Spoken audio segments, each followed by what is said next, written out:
CBS 라디오 김현정의 뉴스 쇼.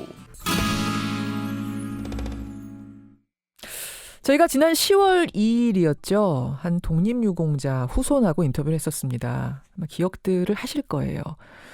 그러니까 독립운동가인 아버지 이름으로 수년간 연금을 타고 서훈을 타간 가짜가 있더라. 이런 기막힌 사연이었습니다. 어제 국가보훈처는요. 가짜 독립유공자를 색출하는 작업에 착수한다고 했습니다. 가짜들을 가려내서 서훈도 취소하고 후손이 수령한 보상금까지 환수하겠다. 이런 방침을 밝혔는데요. 참 반가운 소식이죠. 그런데 보훈처가 이런 결정을 내리기까지는 민간의 노력이 결정적이었습니다. 그분들 가운데 한 분, 이분의 얘기를 좀 들어보죠.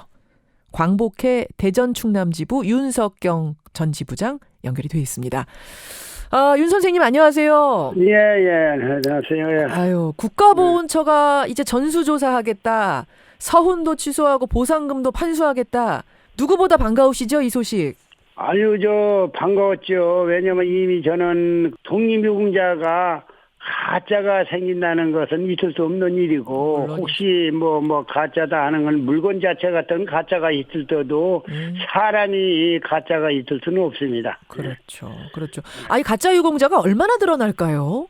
대전 충남에서도 제가 재부장 시절에 10여 명 정도가 될 것이다 발표를 했고, 포상 제도까지 시행한다면은 전국적으로 한 100여 명 정도는 가려낼 수 있다고 저는 봅니다. 100여 명 정도가 지금까지도 숨어 있다?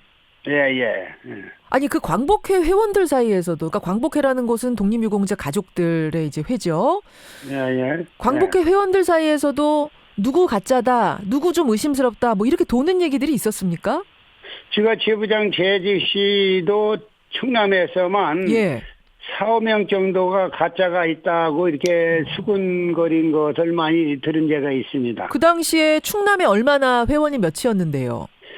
회원이 750여 명, 대전 충남이니까 750여 명 됐습니다. 그중에 한 4명 정도는 가짜더라. 누구는 가짜라는 소문이 막 있었어요. 예. 앞서 말씀드렸지만 어느 누구는 광복군 활동한 사실이 없다는 등 먼저 광복군은 인위 보증이라고 해가지고 2명만 정도만 세우면은 저분하고 나하고 독립운동 맞으면 광복군 활동을 했다 하면은 포상을 준 예가 있습니다. 2명만 있으면 돼요? 증인? 네, 2명. 예. 2명이 증인도 아니네요. 서로 해주면은 그게 증인이 되는 거예요. 그렇게도 얘기를 나왔었죠.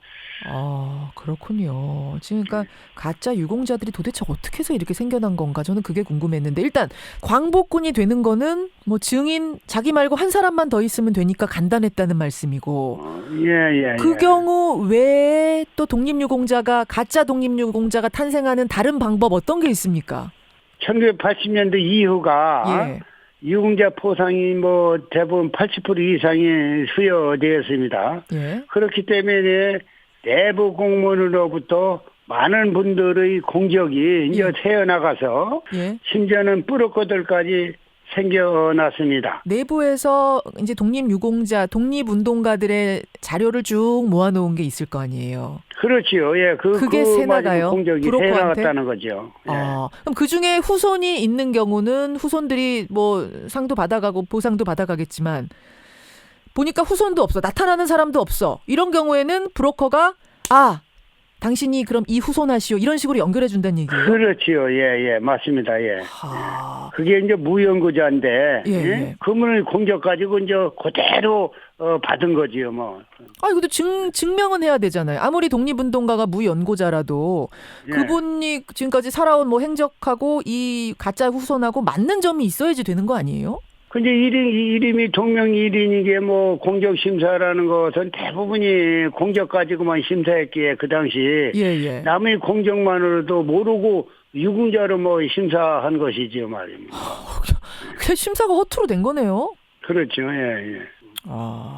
저 뭔지는 대충 알겠습니다. 그러니까 예를 들어서 김현정이라는 독립운동가가 자손이 이 아무개 누가 있었다 이렇게 되면 이 아무개와 동명이인을 브로커가 찾아가지고 당신이 이 독립운동가 후손하시오. 가족관계 증명서 같은 거 떼가면 되는 거예요? 그렇지요. 예, 예. 그것만으로 인정. 그럼 동명이인이 아닌 경우에도 인정된 경우도 있었습니까? 그 동명 아닌 자도 말하자면 그 공적으로 말하자면 신청을 해서 예. 내 아버지 내 할아버지가 이렇게 독립운동을 한 사실이 있다. 이렇게 해서 말하자면 그 당시 보훈처 뿌록과 이런 분들하고 상의해서 아마 공적 심사 대상자로 선정돼서 가짜가 맞으면 생긴 것이죠. 브로커가 있다는 얘기는 그러니까 보훈처 심사하는 사람하고 중간을 연결해 준다는 의미니까 애초에 그렇죠. 맘 잡고 사기를 치려고 하면은 뭐 서류 심사고 뭐고 그냥 다 통과됐겠네요. 증명이 따로 없어도. 그렇죠. 예. 그렇게 생긴 사람이 한 100여 명 될 것이다. 가짜가. 네. 선생님께서는 어떻게 이 가짜 독립유공자 문제에 관심을 갖게 되셨어요? 제가 지부장 재지 시에 어느 누구는 가짜다 기전을 들을 때 독립운동 투쟁을 하지도 않고 심지어는 친일 행사만 하다 유공자로 되었다는 것은 참 지하에 계신 우리 선열들이 피를 토한 일이라고 저는 생각했기에 여기에 대해서 파고들었던 것입니다. 그렇게 파고들어서 찾아낸 사람도 있습니까? 우리 대전에서도 김태원 씨 공적을 가지고 그 포상을 받아서 후손들 장학금 등 그 포상금까지 수억 원을 받아 챙긴 예가 있어서 수억을. 그분을 가려낸 사실이 있습니다. 그것도 아마 우리 개인 광복회 회원이 그걸 찾아서 보훈처에 몇 번 건의를 했으나 보훈처에서는 자꾸 미루고 제가 또 지부장 제시질에 이달의 독립운동가라고 달력을 만드는 게 있습니다. 그걸 서너 번을 신청했는데 이분이 3등급인데 3등급은 대단하지요. 유관순 부는 4등급인데 3등급으로 책정된 분인데 이달의 독립운동가에 넣어지지를 않아요. 이상하다. 그 뒤로 가짜로 발명된 결과 보훈처에서 이런 가짜라는 걸 이미 알았기 때문에 이달의 독립운동가로 그 달력에 실리지 못했다. 저는 이렇게 생각을 했습니다. 그럼 보훈처도 잘못된 가짜를 발견하면은 적발하고 소송하고 조치를 취하면 될 텐데 그냥 눈 감고 간 거는 왜 그런 거예요? 그 보훈처 위상이라든가 예를 들어서 가짜 유공자들이 소송을 해서 가짜가 아니다 이런 그 문제들도 있고 그러니까 지금까지 시시해서 맞으면 가짜가 가려내지 못한 겁니다. 그렇군요.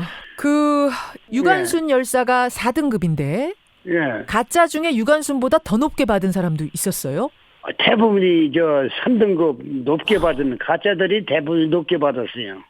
아니 어떻게 유관순 열사가 4등급인데 가짜들이 더 높은 걸 받습니까? 그 공적이 높게 받은 무연고자 이런 사람들을 이용해서 했기 때문에 큰 덩어리, 큰 공적을 이용한 거지요. 기가 막히네요. 기가 막히네요.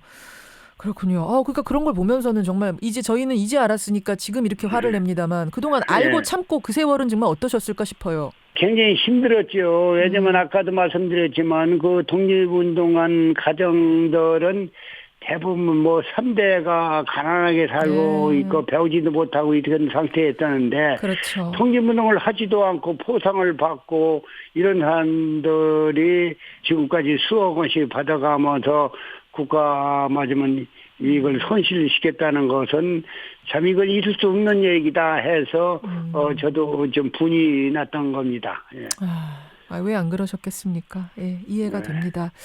보훈처가 이번에는 제대로 좀 해보겠다라고 하니까 잘 돼야 될 텐데 보훈처 이게 법적으로는 어떻게 되는가 봤더니 이 외부 법률 자문과 관계기관 협의를 거쳐서 내년 상반기 중에 부당이득 반환 청구 소송을 하게 될 거라 그러고요.